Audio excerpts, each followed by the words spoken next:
हे हे राम हे गुणधाम, हे हे राम हे गुणधाम, जानकी जीवन राम,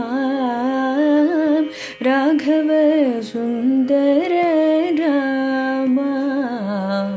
हे राम हे गुणधाम, हे राम हे गुणधाम, हरे गुणधाम। శ్రీ శ్రవణం ఛానల్కి శ్రోతలందరికీ కూడాను మరొకసారి స్వాగతం. ఈరోజు నుంచి మనం మళ్ళీ గాయని పావని పాడిన పాటల్ని మళ్ళీ పునరావృతం చేసుకుంటున్నాం. నిన్న మనం సింహావలోకనం చేసుకోవడం జరిగింది కదా. అక్కడ మనకి సమాధిలోంచి బయటికి వచ్చిన తర్వాత శ్రీరాములు వారు ఓ ప్రశ్న వేస్తున్నారు. ఏమని? గురుదేవా, మీరు సంవేదనాన్నే వదిలిపెట్టేయాలంటున్నారు, అంటే నేను నాది అనే కల్పనలు వదిలిపెట్టేయాలన్నారు కదా. ఈ దేహేంద్రియాదులన్నీ ఆధారపడి ఉన్నది ఈ కల్పనల మీదే కదా. అలాంటి కల్పనలను పూర్తిగా నిర్మూలిస్తే దేహేంద్రియ ప్రాణాదులకు ఆధారం లేకుండా పోయి అవన్నీ ఒక్కసారిగా కుప్పకూలిపోతాయి కదా. అంటే సాధకుడు మరణిస్తాడు కదా. కానీ మీరేమో సంవేదనా పరిత్యాగం వల్ల ముక్తి లభిస్తుంది అంటున్నారు. మనిషి జీవించి ఉంటే కదా ముక్తి లభించేది. ముక్తి లభించాలి అంటే మరణించి తీరాల్సిందేనా అంటూ ప్రశ్న వేశారన్నమాట. గట్టిగా ఆలోచించి చూస్తే మనకి ఈ ప్రశ్న మనకి మొదట్లో ఉపశమన ప్రకరణ దగ్గర కూడాను మనకి అడగడం జరిగింది. అక్కడ వాసనా పరిత్యాగం రెండు రకాలుగా ఉంటుందని, ఒకటి ధ్యేయ వాసనా పరిత్యాగం, రెండోది జ్ఞేయ వాసనా పరిత్యాగం అంటూ మనం చెప్పుకోవడం జరిగిందనమాట. ఈ జ్ఞేయ వాసనా పరిత్యాగం వల్ల మనకి విదేహ ముక్తి లభిస్తుందని, ధ్యేయ వాసనా పరిత్యాగం వల్ల జీవన్ముక్తి లభిస్తుంది అంటూ మనం అదే సరుకులో చెప్పుకోవడం జరిగిందనమాట. మనోనాశనాన్ని స్వరూప మనోనాశనం అని, అరూప మనోనాశనం అని రెండు రకాలుగా మనం విభజన చేసి, అరూప మనోనాశనం వల్ల విదేహముక్తి వస్తుందని, స్వరూప మనోనాశనం వల్ల జీవన్ముక్తి వస్తుందని కూడా మనం అక్కడ చెప్పుకున్నాం. ఇప్పుడు దీనికి సమాధానం ఈసారి ఈయన ఎలా చెప్తున్నారో చూద్దాం. వశిష్ఠ మహర్షి అన్నారు, రామ, కల్పనలు పోతే శరీరం పోతుందంటున్నావు. అసలు కల్పనలు అంటే ఏమిటి? దేహేంద్రియాది స్వరూపమైన ఒకానొక మాంసపిండం మీద నేననే భావన ఉండడం కల్పన. దాన్ని విడిచిపెట్టి అఖండ బ్రహ్మాండ భావనలో ఉండడమే కల్పనాత్యాగం. అంతేకాకుండా దేహేంద్రియాదులతో సహా దృశ్య పదార్థాలన్నీ సత్యమే అనే భావనే కల్పన. ఈ సమస్తం పరమార్థ సత్యస్వరూపమైన పరబ్రహ్మకు రూపాంతరం అనే భావనే కల్పనాత్యాగం. దీన్నే మరో రకంగా చెప్తే పదార్థ స్మరణే కల్పన, పదార్థ విస్మృతే త్యాగము. ఇప్పుడు ఆలోచించు, ఈ కల్పన నీ దేహానికి ఆధారం అవుతోందా? దేహమే కల్పనకు ఆధారం అవుతోందా? నిశ్చయంగా దేహాన్ని బట్టే కల్పన వస్తుంది, కానీ కల్పనను బట్టి దేహం మాత్రం రావడం లేదని మనకి ఇక్కడ స్పష్టం అవుతుంది కదా. కాబట్టి కల్పన పోయిందనుకో, ఇక దేహం పోతుందనుకోవడం హేతుబద్ధం అవుతుందా అంటూ అడిగారు. మరైతే దేహాన్ని కలిగించేదెవరు, నిలబెట్టేదెవరు? అప్పుడు ఆయన అన్నారు, వశిష్ఠులు వారు, దీని పేరే ప్రారబ్ధం అయ్యా. అంటే పూర్వకర్మ. అది శరీరాన్ని కలిగిస్తుంది, నిలబెడుతుంది. అది ఖర్చయిపోతే నువ్వు కల్పనాత్యాగం చేసినా చేయకపోయినా దేహం పడిపోతుంది. ఇది ఉన్నంతకాలం నువ్వు కల్పనాత్యాగం చేసినా శరీరానికి ఏం కాదు. పైపెచ్చు కల్పనాత్యాగం అంటూ చేస్తే జీవించున్నవాడే చెయ్యాలి, కానీ మరణించినవాడు చేయలేడు. నిజానికి కల్పనాత్యాగం చేస్తే చిత్తం ప్రశాంతం అయిపోతుంది అంతే. కనుక తద్వారా ప్రాణవాయువు కూడా ప్రశాంతంగా నడుస్తుంది మనకి. అందువల్ల ఆ యోగికి ఆయుష్ పెరుగుతుందే గాని తగ్గదు. కాబట్టి రామ, నువ్వు నిస్సంకోచంగా కల్పనా పరిత్యాగం చెయ్యి. నీ మనస్సుకు కొత్త సంస్కారాలను కలిగించకుండా పాత సంస్కారాల వల్ల వచ్చి పడే పనులను నిర్భయంగా చెయ్యి అంటూ చేతులు అరచి చెప్తున్నాను నీకు. పూర్వం కూడా చెప్పాను అంటూ ఊర్ధ్వబాహుర్విరోమేష్య నచ కశ్చిత్ శృణోతి మే అసంకల్పః పరం శ్రేయః సఖిమంతర్న భావ్యతే అంటూ ఉత్తరార్ధంలో 1వ సర్గలో 11వ శ్లోకం.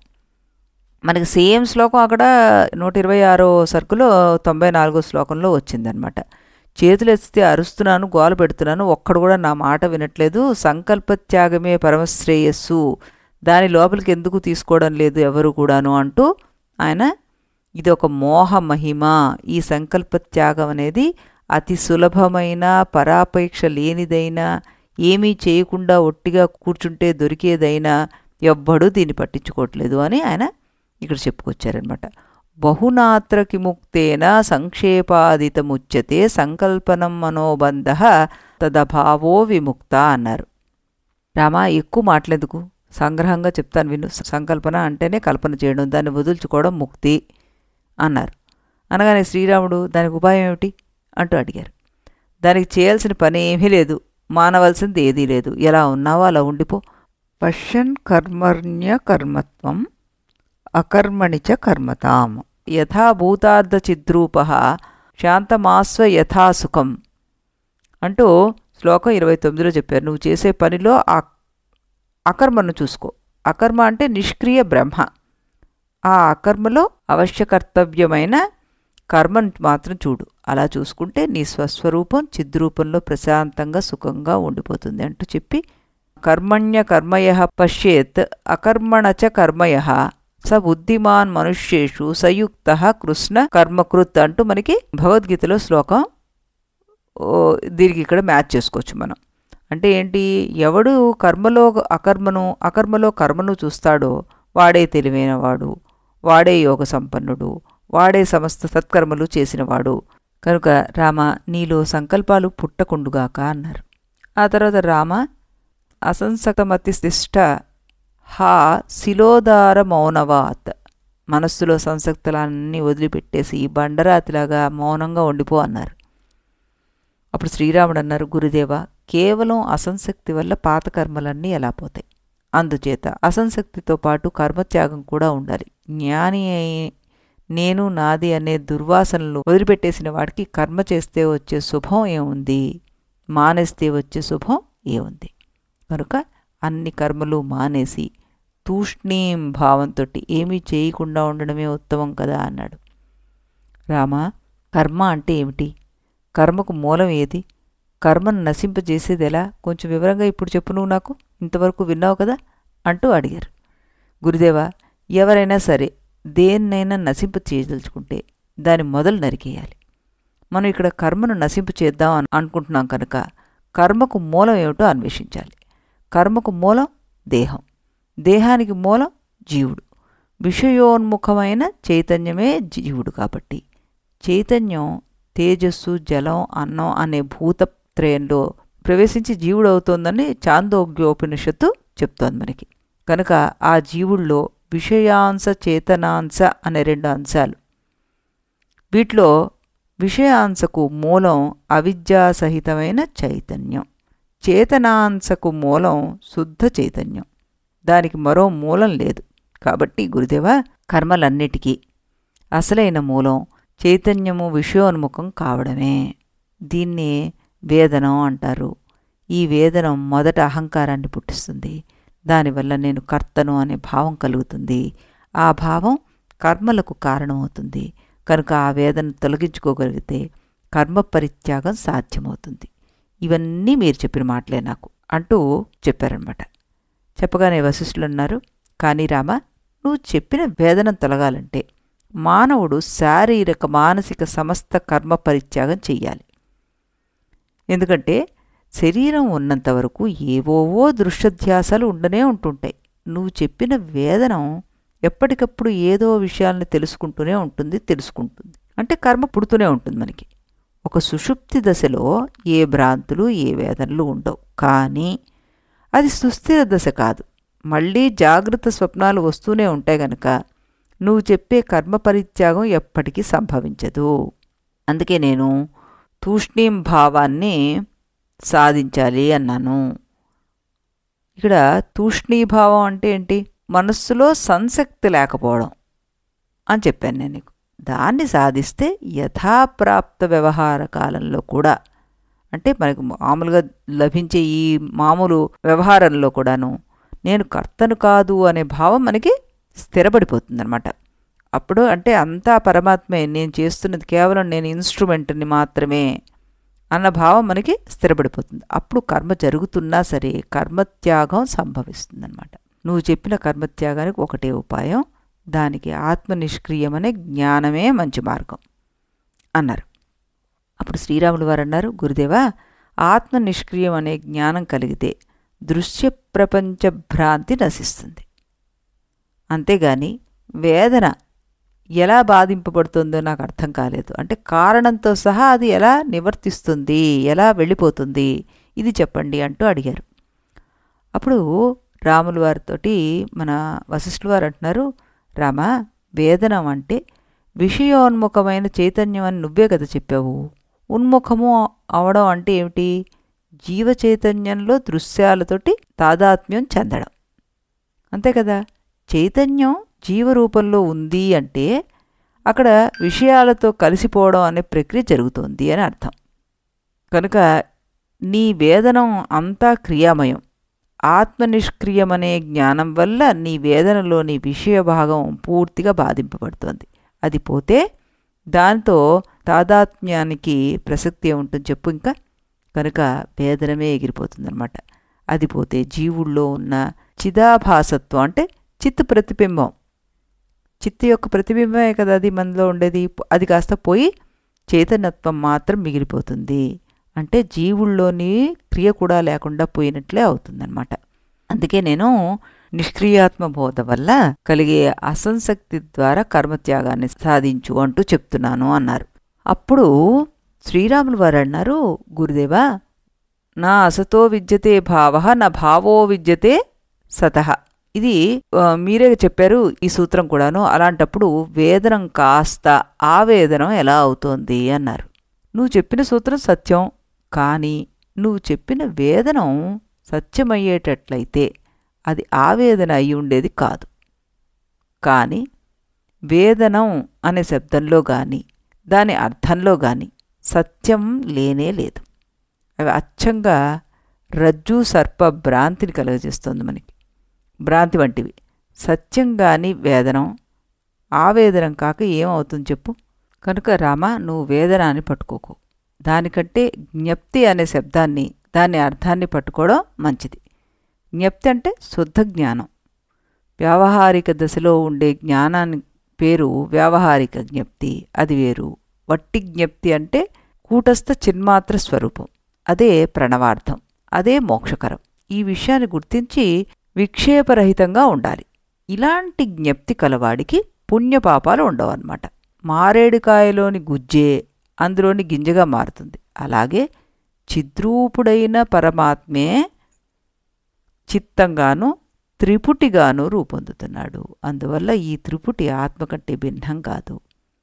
ఈ విషయం అర్థమైతే నువ్వు ఇందాక చెప్పిన కర్మబీజానికి ఆధారం ఉండదన్నమాట. కర్మత్యాగం అప్పుడు అప్రయత్నంగానే వచ్చేస్తుంది. అలా కాకుండా కేవలం కర్మేంద్రియాలను బిగపెట్టుకుని కూర్చుని అదే కర్మత్యాగం అనుకునేవారు అజ్ఞానులు అవుతారు.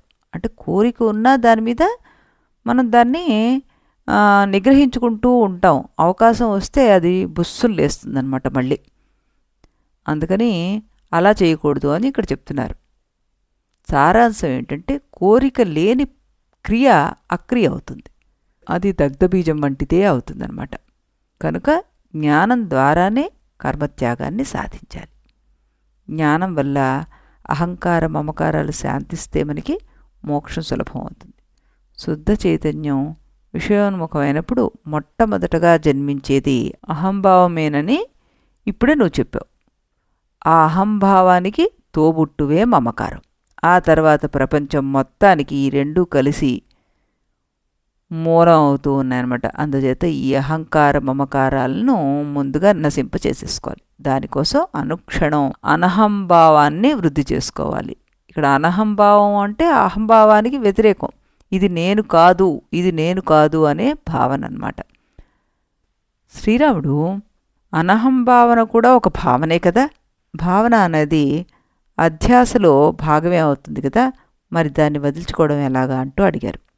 బురద నీటిలో ఇందుప గింజ గంధం కలిపాం అంటే బురదలో మరో బురద కలిపాం. అప్పుడు ఆ రెండూ కలిసి కిందకు దిగిపోతాయి కదా. అలాగే అనహంభావాన్ని వృద్ధి చేసుకుంటే అహంభావంతో పాటు కలియబడి రెండు కలిసి నాశనం అయిపోతాయి అన్నమాట. కనుక అహంభావం ఉదయించినప్పుడల్లా అనహంభావాన్ని పుట్టించుకో. దానికి మొదటి మెట్టు లోభాది జయం. లోభో లజ్జా మదో మోహో ఏనాదావితి నోజిత నిరర్ధకం అనర్థేస్మిన్ సకిమర్థం ప్రవర్తతే అన్నారు. రామా, లోభం అంటే అత్యాశ, లజ్జ సాధన విషయంలో సిగ్గుపడ్డం, మదం అంటే గర్వం, మోహం అంటే భ్రాంతి, ఇలాంటి వాటిని ఎవడైతే ముందుగా జయించలేడో వాడికి ఈ వేదాంత మార్గం అంతా ఒక అనర్థమే, అంటే ఒక క్రీడే. కనుక అలాంటి వాడు నిష్ప్రయోజనంగా ఈ మార్గంలో ప్రవేశించడం దేనికి? కనుక రామా, నువ్వు సరియైన కృషి చేసి అనహంభావాన్ని సాధించు అన్నారు. రామా, ఇందుకు సారాంశం ఏంటంటే బ్రహ్మతత్వ ప్రాప్తికి నిష్క్రియాత్మ భావనే ముఖ్య సాధనం అని చెప్పాం. నిష్క్రియత్వం అంటే కర్మేంద్రియాలని బిగదీసుకుని కూర్చునే తూష్ణీభావనే నువ్వు అనుకున్నావు, అది పొరపాటు. దానికి మూలం అనహంభావమని, అనహంభావ సాధన వల్ల అహంభావము అనహంభావము రెండూ తొలగిపోతాయని, అప్పుడు నిష్క్రియాత్మ భావన ఒకటి సులభంగా స్థిరపడిపోతుందని చెప్పాను. కాబట్టి నువ్వు ఇంద్రియ నిగ్రహం చాలా అవసరం అన్న విషయం కూడా తెలుసుకోవాలి. అంటూ దీని గురించి నీకు ఒక కథ చెప్పాను ఇదివరకు, అది నేను చెప్తాను నీకు అంటూ ఈ విషయంలో మహాత్ముడైన భుషుండు ఒక విషయం చెప్పాడు అని చెప్తూ, ఆ కాకి భుషుండు మహర్షి ఉన్నాడు కదా, అతను చెప్పిన ఒక కథని చెప్పబోతున్నారు. ఆ కథ ఏంటి అన్నది మనం రేపు తెలుసుకుందాం. మళ్ళీ రేపు ఇదే సమయానికి ఇదే ఛానల్లో శ్రీరాముల వారి కీర్తన విన్న తర్వాత మళ్ళీ కలుద్దాం. అంతవరకు సెలవు.